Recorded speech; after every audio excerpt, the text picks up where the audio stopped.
झारखंड में जेपीएससी, जेएससीसी और तमाम प्रतियोगी परीक्षाओं में अनियमितता और जो धांधली का मामला को लेकर युवा विद्यार्थी सड़कों पर है और किस तरीके से उनको भारतीय जनता पार्टी सपोर्ट करती है या भारतीय जनता पार्टी का इस मुद्दे पर क्या कुछ रुख है, ये जानने के लिए आज हम बात करते हैं पूर्व मुख्यमंत्री और भाजपा के वरिष्ठ नेता अर्जुन मुंडा जी के। हमारे फास्ट पोस्ट कार्ड में सर आपका बहुत बहुत स्वागत है। बहुत धन्यवाद। सर, किस तरीके से देखते हैं युवाओं के इस आंदोलन को? नहीं, यह तो बहुत ही गंभीर मामला है।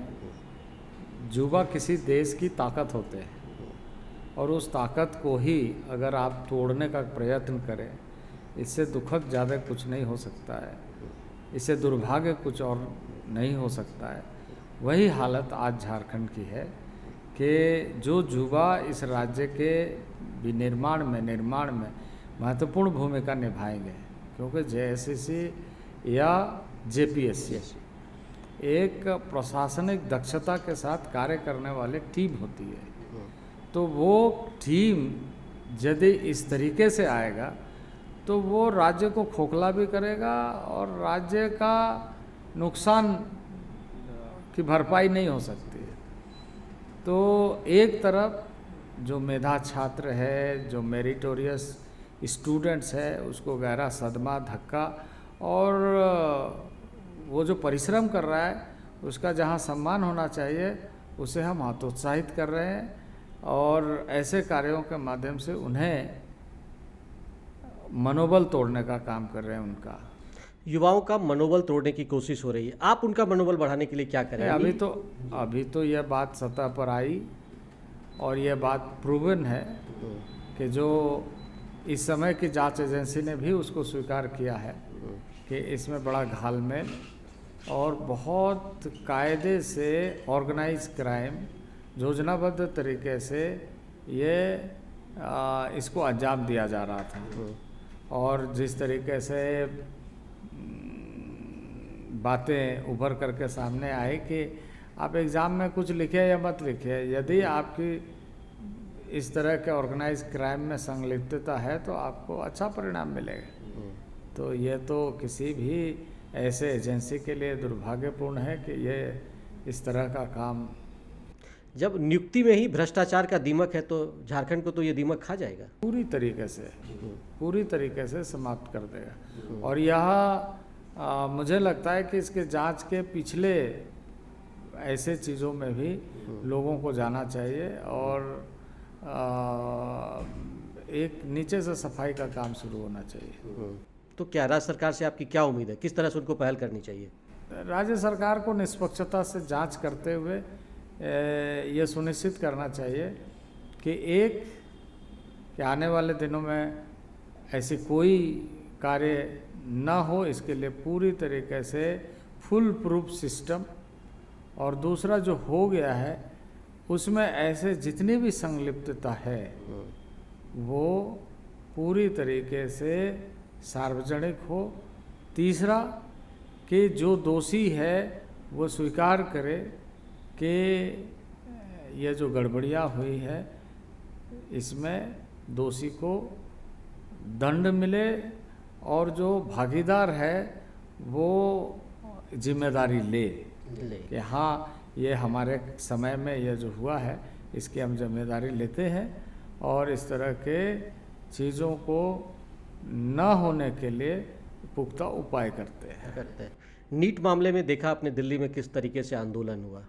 झारखंड में छात्रों का आरोप है कि उससे बड़ा क्राइम है, यहाँ तो नौकरी पैसे लेकर दिया जा रहा है। तो इस क्राइम में भाजपा किस तरीके से रुख अख्तियार करेगी?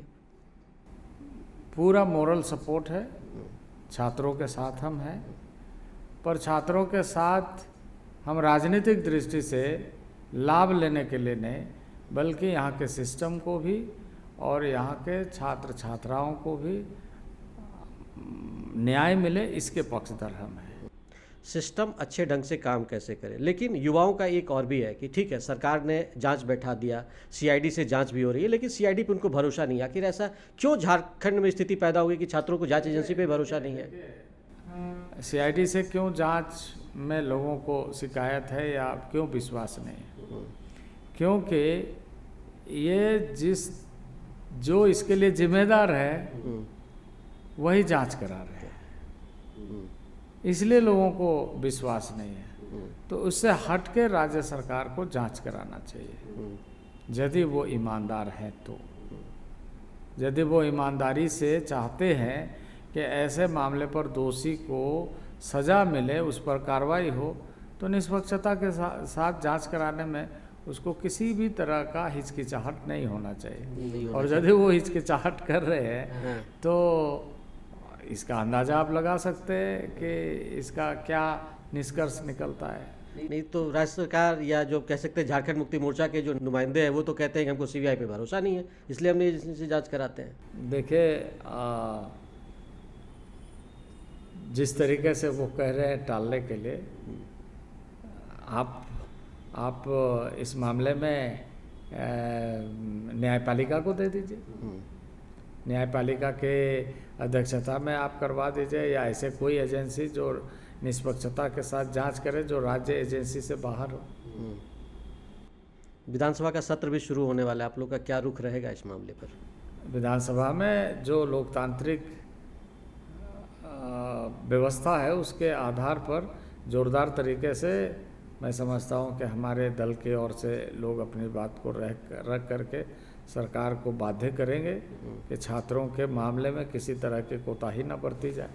शिक्षा मंत्री का इस्तीफा हो गया, धर्मेंद्र प्रधान जी का इस्तीफा हो गया, आंदोलन बहुत बड़े स्तर पर गया। झारखंड में ये भी आरोप लग रहा है कि जो मीडिया का एक वर्ग है इस आंदोलन को उस तरीके से नहीं दिखा रहा है। दिल्ली के मामले में सबको इस बात की जानकारी है कि वहाँ छात्रों की मांगों पर कम और राजनीति पर ज़्यादा लोगों ने ध्यान दिया है। अच्छा। और सभी लोग उसी तरीके से कैसे छात्रों के बीच में राजनीतिक लाभ ले सके इसकी कोशिश की। आप देखिए, झारखंड में पॉलिटिकल पार्टी के दृष्टि से भारतीय जनता पार्टी बड़ी पार्टी है, पर हम उस तरीके से वहाँ जा कर के कि हम भी उसका राजनीतिक लाभ ले, ये हमारी मंशा नहीं है। हमारी मंशा है कि जो गलत हो रहा है उसको रोका जाना चाहिए, दोषियों को दंड मिलना चाहिए, और निष्पक्षता से जांच होने के बाद ये सतह पर आना चाहिए कि इसमें कितने लोगों की किस तरह की कैसे मिली भगत है। झारखंड में तो शिक्षा मंत्री भी खुद और कार्मिक विभाग का भी कार्यभार सीएम के पास है, तो क्या झारखंड में भी इस्तीफा होना चाहिए? नहीं, इन्हें तो उन्हें स्वयं इस बात पर जनता के सामने आना चाहिए कि इतनी बड़ी घटना उसके नाक के नीचे हो रहा है तो दोषी कौन है। अब इस्तीफा दे ना दे ये विषय हम इस समय उनके ऊपर में ही छोड़ते हैं कि भाई आप ये बताइए कि आप जिस के लिए जिम्मेदार हैं कि उसकी अकाउंटेबिलिटी किसके ऊपर बनती है। अकाउंटेबिलिटी तो होगी ना, सरकार जिम्मेदार तो कोई होगा ना, तो वो जिम्मेदार कौन है और उस जिम्मेदारी के आधार पर किसको त्यागपत्र देना चाहिए ये सुनिश्चित करें। कांग्रेस जेवीएम की यहाँ भागीदार है, तो कांग्रेस के दो चेहरे की बात हो रही है कि दिल्ली में उनका नीट पेपर लीक पे कुछ और चेहरा था, झारखंड में जब इतने सारे पिछले 5-6 वर्षों में प्रतियोगी परीक्षाओं में अनियमितताएं हुई हैं तो कांग्रेस चुप है। इसे आप स्वतः अंदाज़ा लगा सकते हैं। और अभी तो छात्र के द्वारा लोग बुला रहे हैं उनको कि भाई हमारे आंदोलन में साथ दीजिए, क्यों नहीं आ रहे? छात्र बुला रहे हैं कि यहाँ पर आइए और जेबीसी में जो गड़बड़ी है उस मामले पर यहाँ धरना में बैठिए। तो छात्रों का निवेदन स्वीकार करें। एक चीज़ और मैंने कल वहाँ पर देखा आंदोलन के दौरान कि शिबू सोरेन जी की प्रतिमा लेके लोग बैठे हुए हैं कि उनको उस पर बहुत भरोसा था और उन्होंने झारखंड को एक नया राज्य बनाया, एक नई दिशा दी, लेकिन उनके बेटे जो सीएम है वो राज्य का बंटाधार कर रहे हैं। इस तरह के आरोप युवाओं द्वारा लग रहे हैं। देखिए, बहुत सम्मानित नेता जो संघर्ष के एक अभूतपूर्व चरित्र रहा है, संघर्ष के साथ उन्होंने अपने जीवन में कई ऐसे मामले पर देश के सामने एक उदाहरण प्रस्तुत किया है। उसके पक्ष विपक्ष में बहुत सारी बातें कही जा सकती है, लेकिन कुल मिलाकर के यदि हम व्यक्तिगत रूप से कहें तो एक आंदोलनकारी, एक संघर्षशील नेता रहे हैं। और उसके पीछे मैं निश्चित रूप से कहूँगा, आज ये डिबेट का विषय है, इस पर डिबेट होना चाहिए, चर्चा हर स्तर पर होना चाहिए कि झारखंड राज्य बनाने का औचित्य क्या है। ये यदि वर्षों बाद राज्य बना है तो यहाँ के लोगों की भावनाएं क्या है, यहाँ का सिस्टम कैसे काम करना चाहिए और यहाँ के प्रायोरिटीज़ कैसे तय होने चाहिए, और प्राथमिकताएं तय करते समय किन बातों का ध्यान रखा जाना चाहिए। क्योंकि राज्य स्वाभाविक रूप से केंद्र में जब तत्कालीन प्रधानमंत्री अटल बिहारी वाजपेयी जी थे तो उन्होंने इस बात को समझते हुए राज्य में लोगों के साथ वादा किया और उस वादे को पूरा किया, राज्य बनी।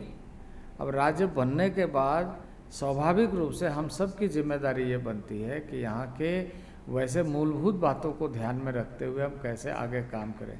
पर यह तो झारखंड का कैरेक्टर को ही लूज कर रहा है, मैंने भटक गया है राज्य, बिल्कुल भटक रहा है। आप देखिए हर जगह में आज समस्याएं, एक जनता, आम जनता को आप देखिए, वो समस्याएं से राज्य में एक आम व्यक्ति को अपने तरीके से जीने का, करने का अधिकार है, उस पर किसी तरह का हस्तक्षेप नहीं होना चाहिए।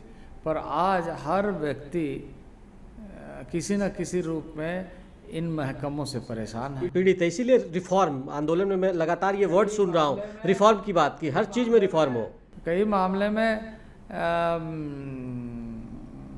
ऐसे लोगों के साथ घटनाएं भी घट रही है, प्रत्यक्ष अप्रत्यक्ष रूप से प्रशासन, शासन और सरकार की सहभागिता दिखती है कि इस तरह के घटनाओं को अंजाम देने के लिए उसको संरक्षण मिल रहा है। सर, एक आखिरी सवाल कि जिस तरीके से आंदोलन आगे बढ़ रहा है और युवाओं का गुस्सा, हालांकि अभी तक शांतिपूर्ण आंदोलन है, सब कुछ व्यवस्थित तरीके से चल रहा है, लेकिन अब स्थिति भूख हड़ताल, आमरण अनशन की ओर आगे बढ़ता हुआ दिख रहा है, विधानसभा का सत्र भी है। ऐसे में अर्जुन मुंडा जी क्या अपील करेंगे इन युवाओं से? नहीं, युवाओं से तो हम यही अपील करेंगे कि शांतिपूर्ण ढंग से वो अपना आंदोलन को जारी रखे, न्याय मिले इसके लिए स्वाभाविक रूप से छात्र उद्वेलित भी हैं, पर संयम के साथ चीज़ों को लेकर के आगे बढ़े। भारतीय जनता पार्टी के एक कार्यकर्ता के नाते हम यही कहेंगे कि ऐसे मामले पर हमारा पूरा समर्थन उन छात्रों के साथ है, उन मेधावी छात्रों के साथ है, और लोकतांत्रिक मूल्यों के आधार पर जहां इस बात को आवश्यकता होगी कि हमें जोरदार तरीके से रखना है, वहाँ हम जरूर रखेंगे। पर हम इस पर सिर्फ राजनीति करने के लिए या राजनीतिक लाभ लेने के लिए कोई बात हम नहीं करेंगे। तो हम बात कर रहे थे अर्जुन मुंडा जी से, जिन्होंने साफ तौर पर कहा कि भाजपा इन युवाओं के साथ, इन परीक्षार्थियों के साथ खड़ी है, लेकिन कोई राजनीतिक फ़ायदे के लिए नहीं, बल्कि मोरली उनको सपोर्ट कर रहे हैं। और लोकतंत्र में हर किसी को अपनी बात रखने की आज़ादी है और मुख्यमंत्री को इस मामले पर संज्ञान लेना चाहिए और स्थिति को स्पष्ट करते हुए युवाओं के जो मुद्दे हैं, उनकी जो समस्याएं हैं, उसको एड्रेस करना चाहिए। तो इस खास पॉडकास्ट में बस इतना ही। सर, आपने हमारे लिए वक्त निकाला, बहुत बहुत धन्यवाद। सर, हमारा सौभाग्य है आपके साथ बातचीत हुई। धन्यवाद सर।